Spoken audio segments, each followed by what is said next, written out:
Today, I want to take a broad look at macroeconomic policy as regards business cycles. Now, the model we usually use to describe this is the aggregate supply, aggregate demand model. We'll get into that in a second. Let's lay a little bit of groundwork.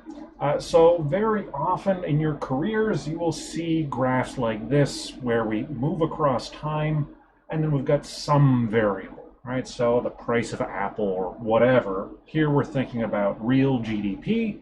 So we've accounted for inflation. And you can see with this made up graph, we've got sort of a very general upward trend, but we've got these ups and downs.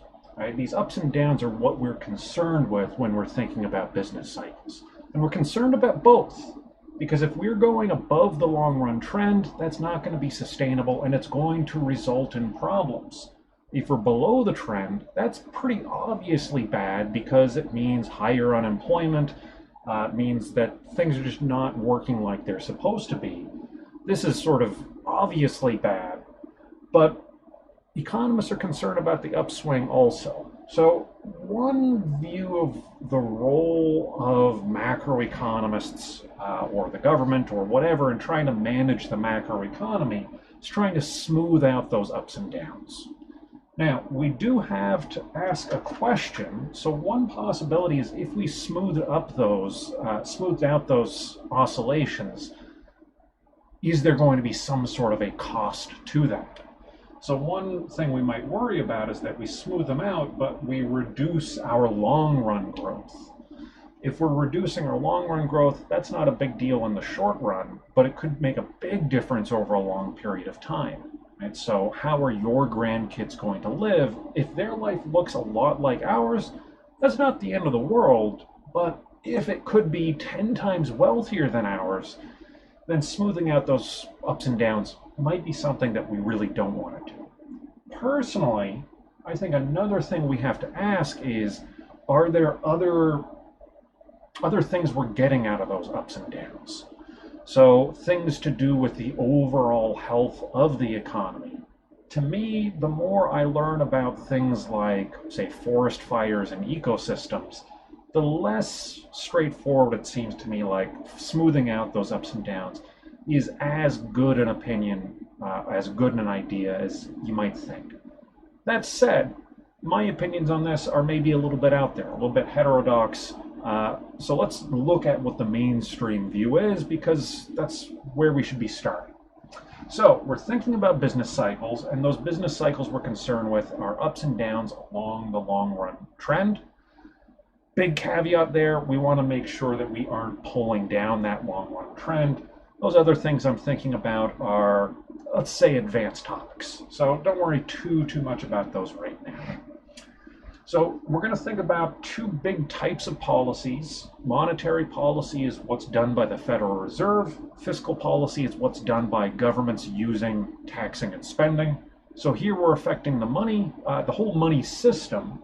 We're trying to affect interest rates. We're trying to affect how much money there is out in the economy. And the fiscal system, we're trying to affect how much spending is going on in the economy based on how people respond to tax incentives and what happens when government just goes out and spends money. The two types of policy we're going to be concerned with, besides where the origin is, expansionary policy is when we're trying to push up real GDP, and contractionary is when we're trying to prevent it from getting out of hand. So when we're trying to contract the economy, we use contractionary policy, and when we want to expand the economy, we use expansionary policy. Now, the big idea with expansionary policy, so you'll hear a phrase, you've almost certainly heard a phrase during this pandemic, the idea of a fiscal stimulus. So the government gave us some money.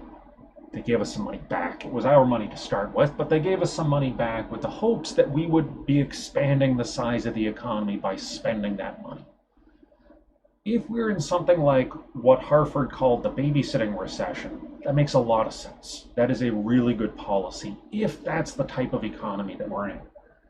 If we're in a recession where we aren't falling short of what's actually possible, well, then things are different. So let's talk about what is actually possible with our long-run aggregate supply and aggregate demand graph. So the big thing is the long-run aggregate supply. And let me give you a motivation for that. So let's say we're in a really simple economy. We've got two goods, fish and coconuts. We're going to have some sort of a PPF. Now that's a two-dimensional representation of how wealthy this economy is, or at least how productive the economy is. If this shrinks, we're less productive. If it expands out, we're more productive. But we've got a whole two-dimensional thing. If we could contract that into one number, right, to fish slash coconuts. Slash is maybe a little confusing. Not fish divided by coconuts, but say fish plus coconuts. We're literally adding, almost literally adding apples and oranges here, but if we could just push this all onto one dimension, we expand this way, we contract this way.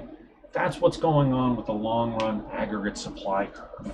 It's just asking, when we, in the long run, inflation doesn't matter. Let me come back to that in a little bit.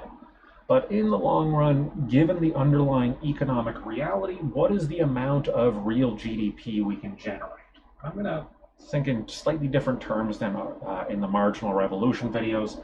There they talk about a growth rate and an inflation rate. I'm going to think about this as a price level and just real GDP. Right? We might think real GDP per capita. So this is essentially a representation of how far out is society's PPF. How much can we produce? Now, let me make this point about in the long run, prices don't matter. So let's imagine a world, let's say the news comes on tonight and, I forget who it is. I don't even remember who the Federal Reserve chairperson is right now. It was just Janet Yellen a little while ago. Jerome Powell, I think, is the chair. Powell comes on to the TV and he says, we are going to add a zero to every single bank account. We're going to require Bank of America add a zero to your accounts. All the money in the banking system we're multiplying tenfold. If you've got currency and you bring it into a bank, if you do it by the end of the week, they will give you back future bucks, or they will deposit in your account and it'll get multiplied by 10. We're just multiplying everything by 10. What do we expect to happen in any given market? Well, we're going to start with some supply and demand where we're selling, let's say, 1 million six-packs of beer at about $10 each. Now, if I know that next week I'm going to have 10 times as much money, well, I'm going to do some weird stuff in the short run, but let's just think about this is where we are this week. Let's assume next week my benefits are the same, the cost of providing things are the same, the costs in terms of what you actually have to use in terms of resources. Then we think, how is this new monetary policy going to affect things now that we have 10 times as much money? Well, for one thing, my willingness and ability to pay is going to be much, much bigger. So where I might have been willing to pay $10 for a six-pack before, now I'm going to be willing to pay $100 because I just have 10 times as much money. It's going to be that much easier. At the same time, if I go down to Blue Point Brewery down the road from me and I ask, what do you need to be willing to give me a six-pack of beer?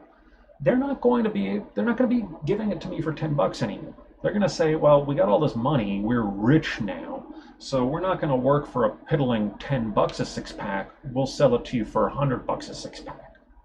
Essentially what's happening is my demand shifts up and to the right, their supply shifts up and to the left, and the result is we end up with a new equilibrium. It's just going to be the exact same quantity as before, but now the price is going to be 10 times as high. If we had that sort of expected all-at-once inflation like that, all markets would do the same basic thing. They would just say, let's add a zero into all our contracts, the prices all go up, but nothing at all changes in terms of what's being exchanged. If we sold 1 million six-packs last week, we're going to sell 1 million six-packs the week after next. If we sold however many books last week, we're going to sell an equivalent amount of books next week. things are basically going to stay the same in terms of how much stuff, how much goods and services we get. We're just going to increase the price level. Right? So in the long run, we're able to adjust to prices exactly like this. We say, all right, well, we just move the price up.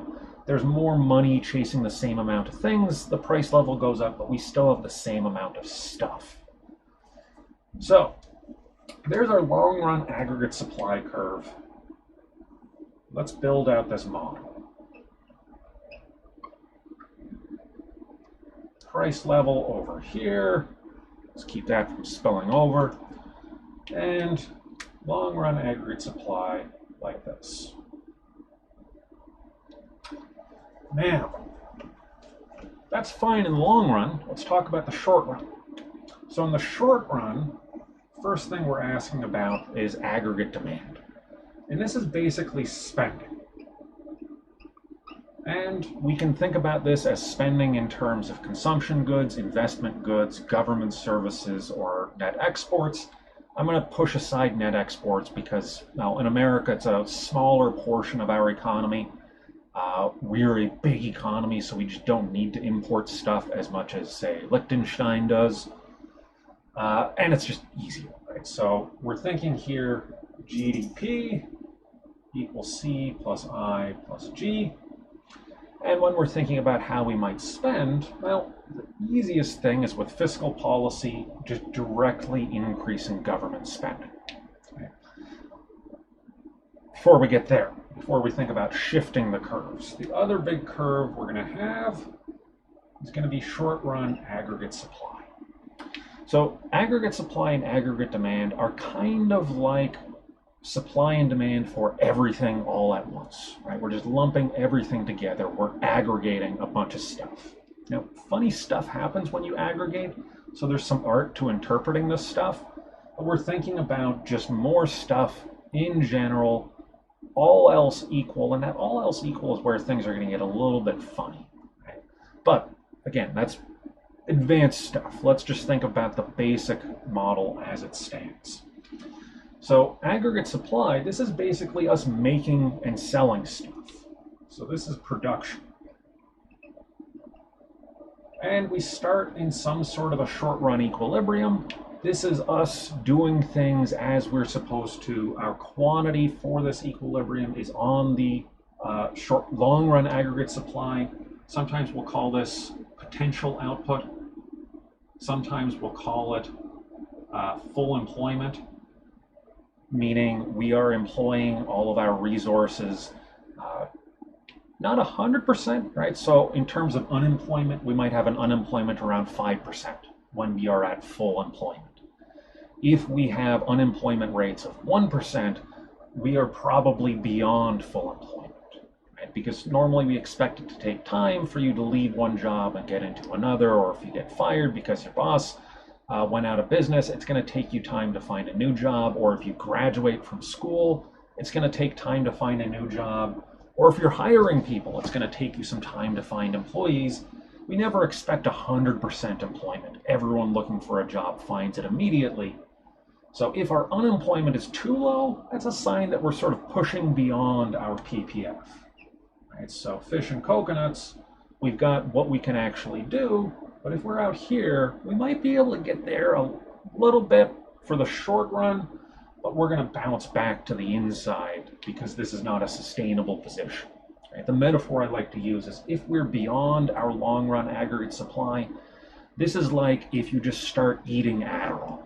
Right? So you can eat a bunch of Adderall and study 36 hours straight for the final exam, but you cannot keep doing that. Right? You are making a withdrawal against the checking deposit of your health, and you're going to have to pay it back in the future with interest. Likewise, the economy could go past what our long-run aggregate supply is in the short run, but doing so is not sustainable. Right? So we might not be maintaining factory equipment enough. There's any number of ways that's just going to inevitably lead us to contract again. All right, so let's draw the story of the babysitting recession. In the case of the babysitting recession, maybe we cut back on consumer spending because we're worried about things.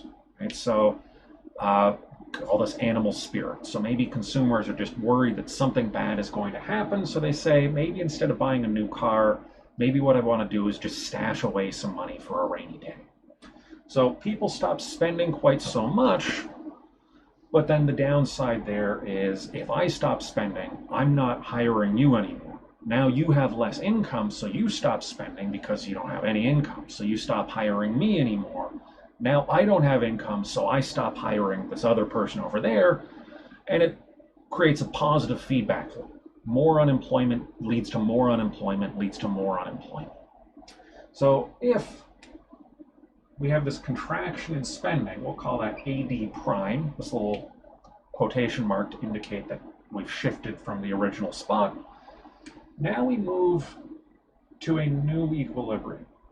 Now, in the short run, we expect downward pressure on prices, right? So if you got a whole bunch of unemployed people, you're not going to charge full price for stuff. You're going to start putting stuff on sale more often because that's the only way you're going to drum up enough business to keep your TV store open or whatever business you're operating, right? So we expect some downward pressure on prices.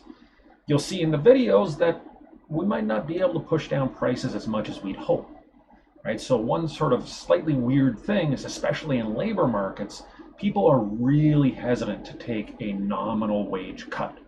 So it's really difficult to go to your employees and say, hey guys, it's a recession. I've got to give you guys a 20% pay cut. You're going to have really bad morale. You're going to have all kinds of problems. It's just easier, which is unfortunate, but it's just easier to say, sorry guys, we got to lay you off. You contract quantity because you can't push down the price as much.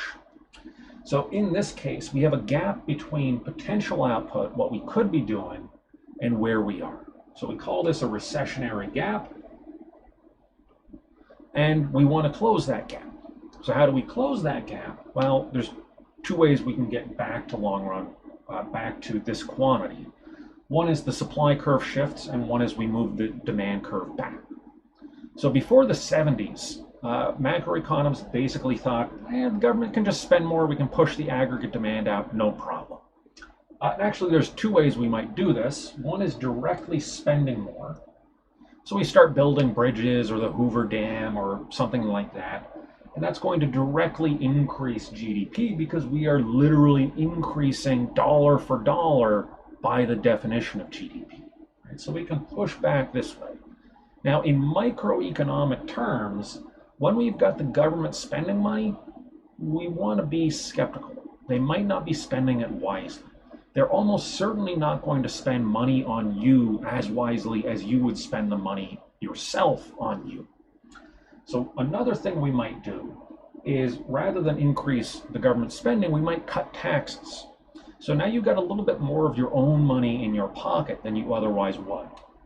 In that case, you can then spend more on consumer goods, right? Or maybe you put it in the bank, right? And then the bank is able to use that money to make a business loan so that some business can buy a factory and increase investment spending, right? But whatever the case, whether we're trying to direct it through consumer spending or investment or government spending, the idea is the government takes on a bigger deficit and we push this way, okay?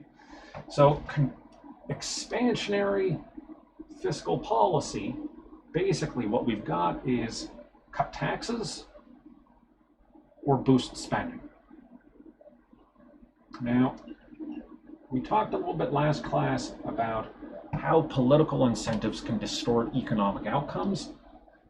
The thing here is expanding government spending is really popular, right? Politically, that's a good way to buy votes. Or cutting taxes. Everyone likes to vote for the guy who says they're going to cut taxes, even if it's an unsustainable thing in the long run, right? When the government cuts taxes, if they're not cutting spending, well, you're going to have to pay for it eventually. And, the bad news is it's going to be you and me paying for it, for all the baby boomer spending over the last million years. So expansionary fiscal policy goes in that direction, and that's going to be really easy to enact politically, right? So Congress, during the pandemic, they were able to get the Republicans and Democrats together to spend $1 trillion because both parties can agree that they'd like to spend $1 trillion in an election year because that's going to help them get votes. When we need contractionary policy, the fiscal policy is a lot harder because it means raising taxes and cutting spending. So cutting spending means that if you work for Northrop, now there are fewer contracts coming in, maybe you get laid off because the government's not buying your missiles as much as before. That's going to make you upset, and you're going to write a letter to your congressperson. So we're going to tend to see a bias in fiscal policy towards expansionary spending, expansionary policy. And if all we had was babysitter recessions, that wouldn't be too bad a thing.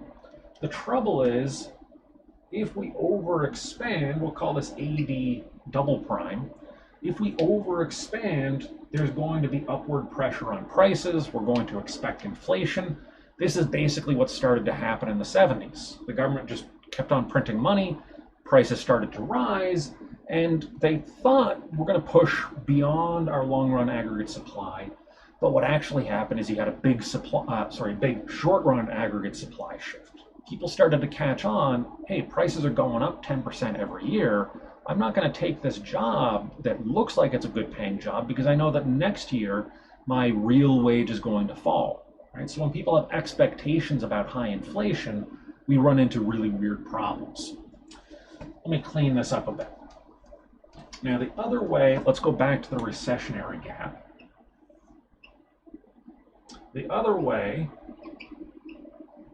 that we might get to close this recessionary gap is if the short-run aggregate supply changes. So certainly in the long run, this is something that we can expect to happen. So people stop spending, and then people start to say, people who are selling goods and services start to say, you know what, I'm willing actually to take a job at a lower pay, or I'm willing to sell these cars at a lower price, or I'm willing to sell this real estate at a lower price. It's better to sell it at a lower price than to not sell at all. So when that happens, when people are willing to sell the same amount of stuff at lower prices, we're essentially pushing down the price level, the average prices, and we're closing this gap. The economy sort of re-equilibrated. Right? Now that is something that we could get in the long run. The question is, how much do we suffer in the meantime? The answer is kind of a lot. So we don't like to just kind of leave things alone, although it is worth remembering that if we leave things alone, they do tend to fix themselves, right? The economy does tend to heal. A big example of that would be after World War II. You had a lot of GIs coming home. They had a job when they were out fighting in Europe and Japan, but when they came home, suddenly you had a whole bunch of young men who have spent the last few years killing for their job, and now they don't have a job. And we were really worried that with this contraction in government spending, we'd have a big recession. Where were they going to get jobs? Well, it turned out they came home, they started spending money, there were jobs because people were spending money, and the contraction was a few months, right? It was not actually a terribly big deal. When World War II ended, we basically got back to work. So that shift in short-run aggregate supply, it's tricky, right? It's not something that we can say is a guarantee, but it's not something that we can completely pass on either.